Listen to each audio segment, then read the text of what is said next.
Hello, dear viewer. It is me, Onion Creature, and today is a very special day because I am continuing to delve into the Kirby manga with the release of Kirby Manga Mania, Volume 2. I reviewed Volume 1 earlier this year, and I had a really good time talking about it, so I thought, hey, let's continue the trend and go look at the sequel. One thing I noticed about these, just looking at the front covers, is Kirby background looks real nice. And then you look at Volume 2, and Kirby is starting to inhale.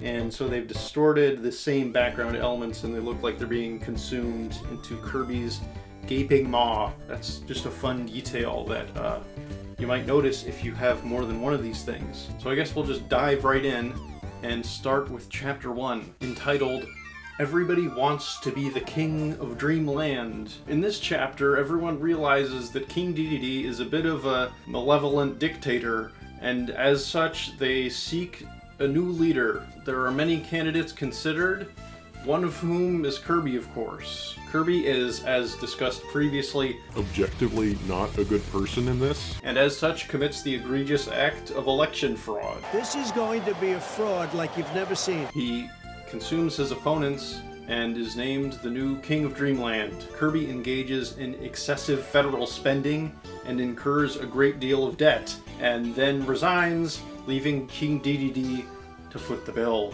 This was a pretty fun chapter, a good introduction into just how weird this goddamn thing is. Chapter 2. Kirby becomes a walking weapon? In this chapter, Kirby learns to throw people, and he gets so good at it that he can't not throw people whenever he comes into contact with them, which becomes an issue. He ends up throwing the planet in a circle somehow. Then Kirby realizes he can press the select button to expel his power-up. Then he eats food. Chapter 3, Kirby, Volunteer Thief, wherein Tak, the thief, is going around stealing people's goods. Kirby comes into contact with Tak, misunderstands what he's doing, and he believes Tak's lie that he is stealing people's items in order to clean them and then put them back later. Essentially a Grinch scenario. Further shenanigans ensue. Kirby makes it out unscathed, and Tak ends up giving up his life of thievery. Chapter 4, Hero Kirby appears. This chapter is sort of themed around an RPG. Kirby and King Dedede sort of go on a quest, and basically what happens is Kirby ends up spending all their gold on superfluous items while King Dedede is left with nothing. And at the end, they defeat the Dark Lord, who ends up being the Poppy Brothers man.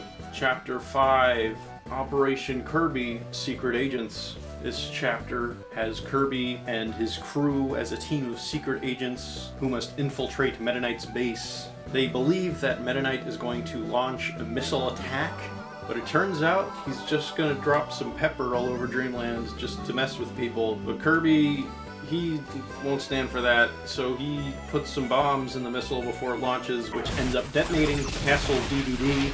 Kirby, you've committed an act of terrorism. Chapter 6, Kirby joins the Self-Control Dojo. In this chapter, Kirby must learn self-control. Wow, Kirby clearly has an issue with this, so that's a good idea, probably. This is basically just Kirby sort of competing with others in order to have the most self-control. There are all sorts of wacky little scenarios that play out. Kind of funny, pretty strange, the usual sort of thing. Chapter 7, Go for the Gold, the Dreamland Olympics. The Dreamland Olympics are held, but Kirby and crew discover an underground Olympics, which is occurring concurrently, in which band events are held. The main subject of the chapter is the funny face contest, which is so dangerous that it has been banned. It causes permanent damage, apparently. So Kirby competes with Cappy in this contest, and the match ends in a draw. However, Kirby's face is forever stuck in a funny form. How absolutely horrible. Chapter 8, A Full Course of Table Manners. Kirby and his pals are at a restaurant, and he doesn't know how to use forks and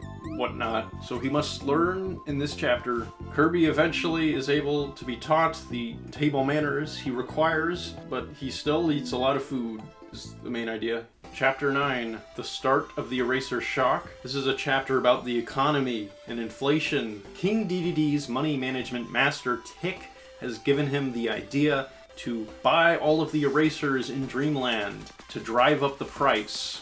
He's manipulating the stock market. So erasers become very rare in Dreamland and extremely valuable. Everyone is trying to get them. And when they do get them, they just put them in a display case and look at them.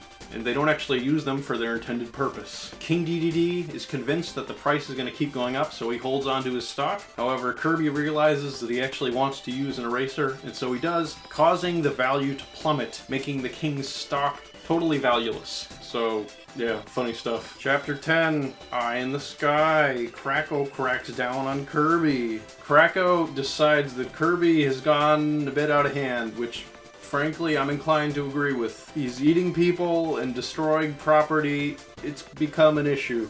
And so he decides to lay down the law and enforce some rules. There's much conflict between the two, which ends with Kirby deciding that the only rule that there should be is that there are no rules. That's all the main chapters, but there's also some bonus comics included, and they're pretty fun too. So my thoughts on the Kirby manga remain pretty much unchanged since reading the first one.